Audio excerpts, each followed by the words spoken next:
When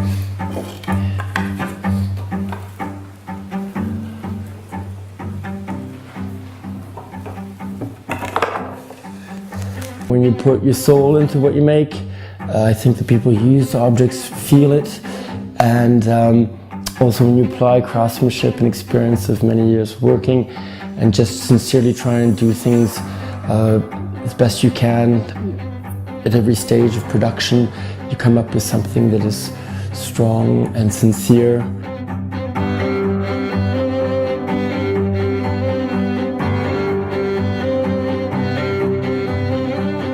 My name is Peter Stelzner. I'm originally from California, the San Francisco Bay Area, a little place called Sausalito.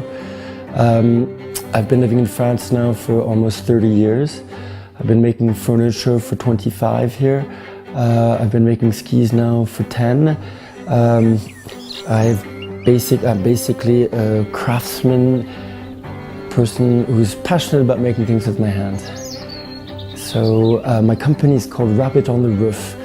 Rabbit on the Roof because in Paris, where I lived for many years, I had rabbits on the roof of my workshop, which was kind of a quirky story and a quirky name for something that was quite improbable as an idea, which is to make modern freeride skis by hand using traditional materials.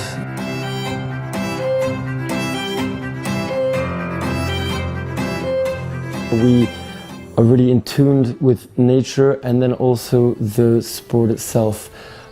It's not so much about performance. The skis, of course, are very performant, but it's about the pleasure.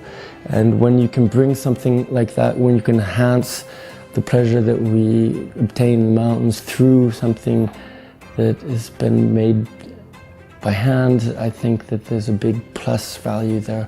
A lot of the, what I would call profit, lies in that moment.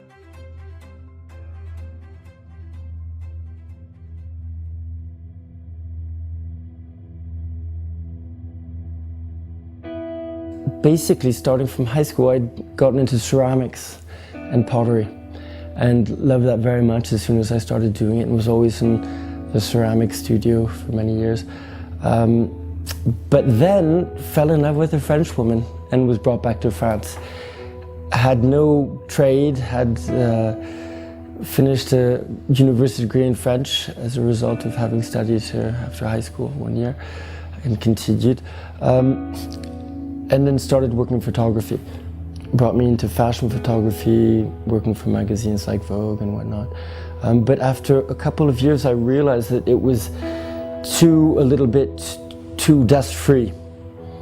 And I started making mosaic furniture for a friend, and that brought me back into the world of handcraft.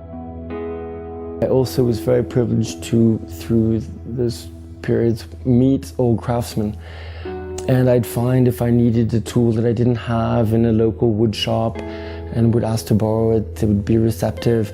And then just through observation and then having those experienced craftsmen feel that enthusiasm, they immediately give more. And it's just been a hands-on process of learning through ideas.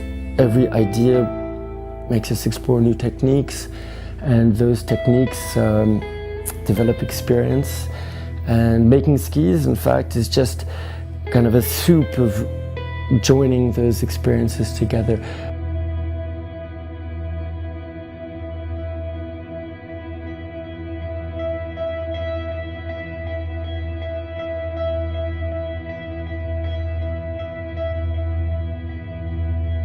Everything I can find that is the best, I put into the ski.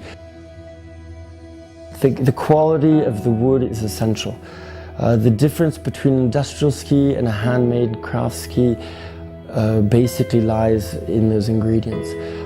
We have been using wood for hundreds of years now to make skis, and through that experience have chosen certain varieties such as ash or hickory, maple. Several varieties are usable for their natural mechanical qualities. The wood has an incredible capacity of dampening vibrations that are created skiing, a strength that comes from being a one-piece core and not having many elements that will inevitably kind of be vibrated apart through use.